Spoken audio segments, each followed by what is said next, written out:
qué me inspiro? Pues en un olor, en el cine, en la música o incluso en el sonido de las olas del mar. Creo que todos podemos encontrar inspiración en las cosas que nos rodean.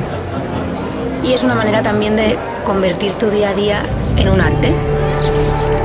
Por eso he vuelto aquí, donde he pasado tantos veranos de mi vida.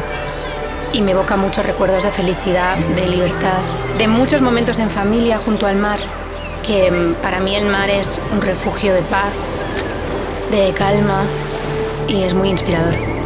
Y en este caso me ha inspirado para crear esta copa y su cóctel con Bombay Sapphire.